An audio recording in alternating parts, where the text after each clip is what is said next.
Welcome back to the Maximum Lawyer Podcast. I'm Jim Hacking. And I'm Tyson Mutrix. What's up, Jimmy? Oh, Tyson, I'm really excited about the show today. We have a guest on. It's so great because I don't need to read a bio. I don't need to look up who he is. You know, sometimes we get people on here and we're like, who's this guy? But this is our old friend, Neal Goldstein. Neal, welcome to the show. Thank you. It's been a while, and I'm so glad that you invited me back, and I could see you guys. At least I could see your face. Well, not you, Jim. You're but I could. Oh, there you go. I could see your face, and thank you for having me back. So, Neal, I normally ask people to tell their journey. You can do that if you want, but what I really want to know is what's been going on since the last time you came on the show. Wow. Well, the world has changed, right, Tyson? The world has changed, and so have I. I mean, the firm is still here. We're still practicing our personal injury. We're kind of pivoted towards doing a lot of counsel work and co-counsel work. So we're working on that. But on a personal level, I've pivoted, and I'm just finished my book. Which means it's in publication, which means it will be out this fall. And so I'm really excited about that. Well, let's talk about the book because we know that it's been a labor of love for you. I know that I have, and I think Tyson did too, got to read a chapter of the book. And I know you and I were talking about it before you even started on the book when we had that wonderful dinner in Long Island. Why don't you tell everybody, why did you write the book and what is in the book? So, like Tyson wanted to fly all his life and did it. I have wanted to write a book, I don't know, for as long as I could remember, but I didn't get to it. And I really couldn't find it. I found an excuse, one excuse after another. And then about 2 years ago, right before the pandemic, coincidentally, I decided, okay, I'm going to write a book. And I really wanted the book to be a legacy for my kids. And that was the original intent. And that really was the focus. And then somewhere along the line, I said, this really isn't with my whole mission of trying to, teach people about life and about relationships. So I said, you know what, if I can help a few people out besides my kids, that would be really good. And so the book really, in a nutshell, is it's a relatively short book. It's not long. It'll be about 140, 150 pages. And it's stories about my life and the lessons that I learned and ways that you can apply the lessons that I've learned either in your own personal life or even in your business life. So, Neal, tell me about the process of making the book, and not the actual finding the publisher and writing. I want to talk about the soul searching part of this. So where did you find those stories? I mean, tell me about that process. I got to say, Tyson, it's emotional. Even as I'm going to talk about it now, I could tell you it's tough. It's not like I'm writing a mystery or I'm writing, a factual book that has to do with something everybody knows about. Or I'm writing a book like the 10 Things to Do When You're in a Car Accident. All good books, but not something that is so part of your life. And so in the beginning, Tyson, it was really easy because, these were stories that I knew, nobody else knew. And so it's easy to write that. It's been locked in my brain or somewhere else for who knows how long. And I got that, and I got the ability to just, verbally or, not verbally, but I was able to just extrapolate it from my head and put it on paper. It was relatively easy. I didn't really have to go research anything. But then it became a bit more difficult as we got into some areas that were a little darker. What do you put in? What don't you put in? And then when you reread it, when you edit it, you say, okay, maybe I shouldn't have said that. Maybe I should say it a little bit differently. How is it going to affect this person or that person? So you can imagine the challenges.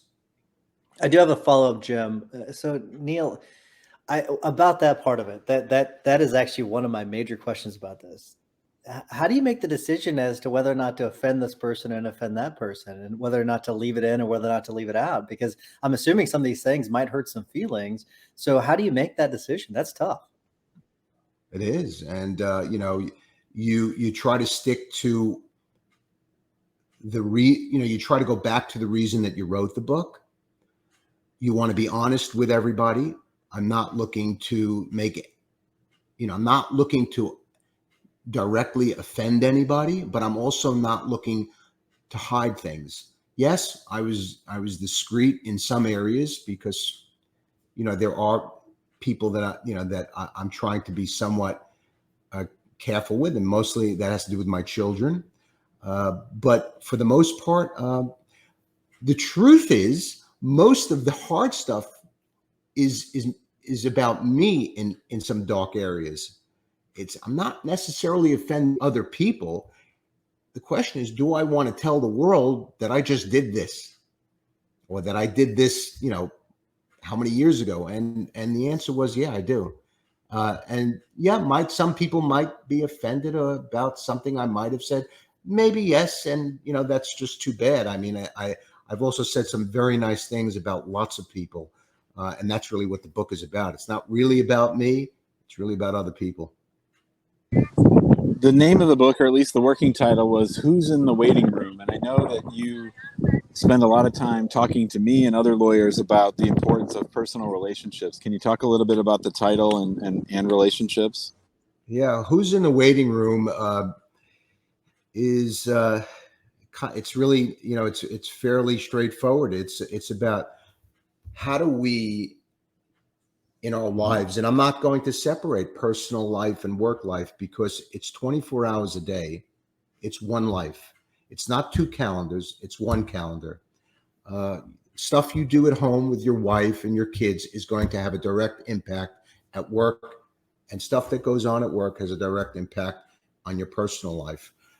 It's imperative that, I believe, let's start at the outset. I believe that everybody has a right to succeed. And I think the way we do that is we create genuine and authentic relationships. And I believe that unlocks your true self. And I hope that my book takes people through the process of understanding how do we create authentic relationships, not Facebook friends that, you like, dislike, not people, how many people follow you, who's really in it to be in it, who's blowing smoke up your ass and who's not. And, that's not always easy.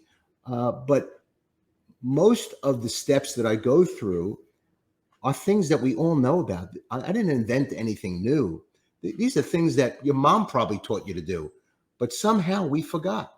So I'm hoping that, the book really takes people on a little bit of a ride, some stories, and they get something out of each one.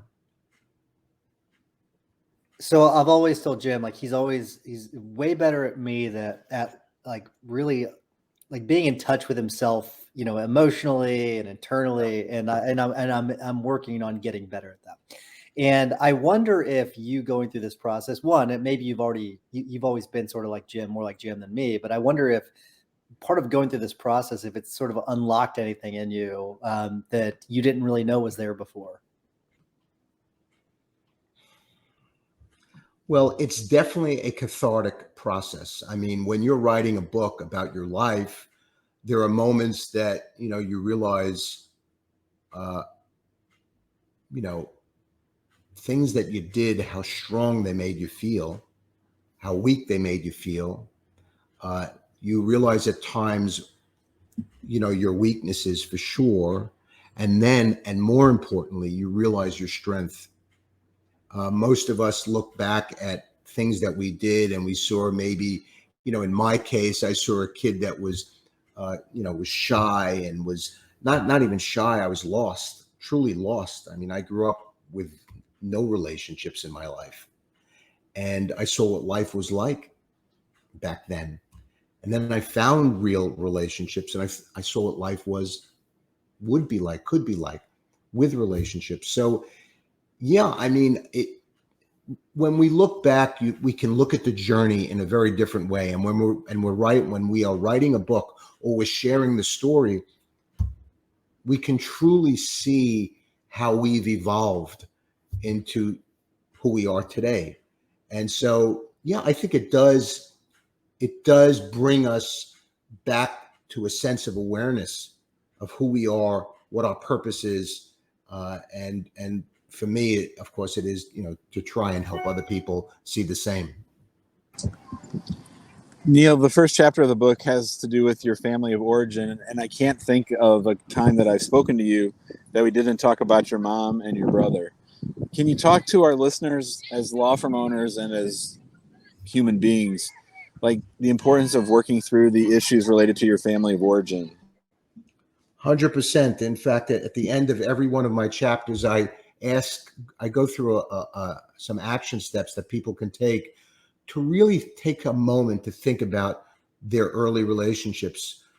My mother, who was a wonderful, wonderful human being, but was going through her own personal journey of hell for many years while I was younger. So, I had to really grasp what I went through to figure out what I'm going to do in my life.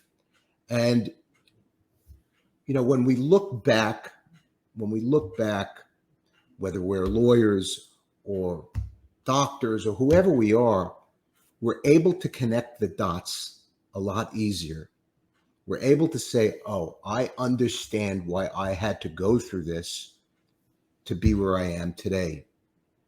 And if you can reach back and look at those moments, there's no question in my mind, you will have the ability to open yourself up to better relationships, real relationships with clients that'll be much better. People will come to you because they know something about you that makes them feel good. There's something about you that they like. You may not be the best immigration lawyer. I know you are, but you may not be the best immigration lawyer, but they want to be with you because they like Jim. They want to be with Tyson because they like Tyson. I'm certainly not the best lawyer in the world, but they want to be with you. And there are ways to genuinely do that. There are ways to look back at your life and say, hey, you know what? I'm a strong person. Here's where my strengths are. Let me share that with my clients. Stop trying to be who I think I should be, or what the world tells me I should be. That's great. I am going to shift gears a little bit, Neal, and I want to hear about this shift to a co-counsel / of counsel model, business model. Yeah. I have heard of other attorneys doing this, especially in the personal injury realm.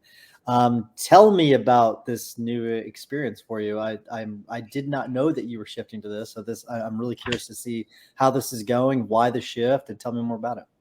Well, why the shift is I'm doing this 35 years. I'm tired of doing the day-to-day legal stuff. Let's just say that. And, I have always had, even when I was working in the firm doing full-time litigation, I always would refer a case out and then a year or two later get back a check for, I don't know, $50,000, $100,000 and say, hey, that's pretty good. And then at some point I said, let me just start doing this a little bit more and see how that works out. Now, keep in mind, Tyson, when I work of co-counsel or of counsel to somebody, I'm involved. I'm not just one of these referring attorneys who say, okay, here's a file, here's a case, I want you to handle it, and just send me the check whenever it's ready. I don't do that. I stay in touch with the client. I stay in touch with the lawyer. I'm involved in conferences to the extent that I need to. I'm not looking to micromanage. That's what I want to get out of. But we go back to relationships. My relationships with the clients remain the same. They want to call me, they can. They know that I'm watching over their case very carefully. I have great relationships with the attorneys that I work with. because they know they can count on me, especially if there's a difficult client, to deal with the client because the client likes me and they know I have a relationship with them. So that's off their back. If they need some assistance or advice, I give it to them. I try to share whatever my years of experience have taught me. And so it really does work on all those levels. And quite frankly, less overhead for me, a lot less overhead for me, less hours working on the cases. That's nice. I didn't always feel that way, but it's nice. And it allows me to pivot and do other things. So it's worked out. I'm still trying to kind of polish it up a little bit.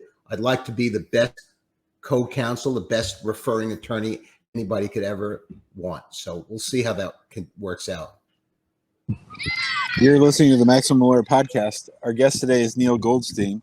He's the author of a new book called Who's in the Waiting Room. He's a very successful plaintiff's personal injury lawyer from Long Island, New York. Neal, following up on that, can you walk us through from idea, when that idea first came in your head to start moving towards more of a co-counsel role, to the actual process of doing it, and then sort of how you felt on the back end? Yeah, when you're young and or you're in the prime of your career, you don't like referring cases out because you don't want to lose the potential client, right? Because you think, okay, if I refer this case out, I'm going to lose a client. And that was the way I was taught by my predecessor, who's been gone a long time, and I'm sure people before him. And I always felt that way. It changed when I realized some clients started calling me back as opposed to the referring attorney if there was a new matter. Why? Because I always maintained some kind of relationship with the client. Not every client, but many. And so as I got older and as I got a little bit more burnt out of doing the day-to-day things in the personal injury world, I said, isn't this a good exit ramp? Isn't this a good way to kind of pivot and think about exiting? And so I started doing, increasing the amount of counsel or co-counsel work, literally, all over the country. And it really is working. But for me, it's sticking to the basic values of making sure the client is always happy, never letting the client's hand go. Yes, I'm not looking to micromanage, but I'm looking for the client to have a really good experience. And if that good experience is with another lawyer, no sweat. And if they go back to the other lawyer, that's fine with me too. Really, I don't have a problem with that. I want the client to have a good experience. And if I can make some money doing that, well, there's nothing wrong with that either. So, Neal, I'm going to ask you a question that may seem a little odd, but so I've heard like that in its heyday, PI was just amazing. It's always been good to me, right? It's been really good to me. But you've been doing this for quite a while now. I've heard a lot of people talking about how, personal injury in 20 years is going to start to go away with autonomous vehicles and things like that. I just wonder, when it comes to trends, are you seeing that same trend, or just curious what your thoughts are on that? No, I'll tell you what I remember, Tyson, when I was applying to law school, and back then they said there was a glut of lawyers, right? And I said to my brother, I said, "You think I really should do this?" And he stopped for a moment and he says, "Let me tell you something. I'll repeat what I've been repeating. If your clients like you, you'll always do well. There will always be personal injuries. There's no season for personal injuries. There's no better economic times when people decide they're going to get hurt or fall or get hit by something. So, yes, are automobile accidents down? Probably. Serious accidents down? Yeah. But then there were cases that we never even thought about. So, for instance, we've handled a lot of sexual assault cases. All of a sudden, in the last, 10 years, that's become that's become a trend. A lot of increasing amount of sexual assault cases, and we've handled plenty of them. I've handled personally plenty of bullying cases. Now, they're not all cases. Some are, many aren't, but nobody would have thought that 25 years ago, 20 years ago. So yes, is there a trend that maybe they're going to be less auto accident? Yes, but there's always going to be something going on. A lot of construction going on, a lot of building going on. More and more of those cases are popping up. So I don't know. I think if you do what I keep on talking about, and you get involved and your clients like you, I don't think you're going to have a bad career in personal injury. Neal, we have a lot of members, especially in the guild, who are really pushing themselves hard. They get frustrated when they're not growing as fast as they want. They might not be seeing the financial successes or the personal successes that they want. From your perspective, what advice do you have for those people that are just grinding real hard and sort of upset with the way things are? Well, I would say a few things that I'm probably going to get people are going to complain about. Well, let's hear it. I want to hear it. Open book. Open it up. I'll tell you the things that bother me, and then there are answers to these. So, one, I always tell young people, especially, forget about the bar associations. Forget about trying to get clients from civic organizations or whatever you've been told to do in terms of joining networking groups, the traditional networking groups. Forget about it. If you want to join it because you like that stuff, by all means, go do it. But that's not where you're going to build a long-term client base. That's not where it happens. That's one thing. Do you want an answer to that one? Yes, let's hear it. Sure. Well, the answer in part has to do with finding out what you like. What do you want to do, right? What is it that Tyson really likes? Tyson joins a group where all they're interested in is flying around St. Louis.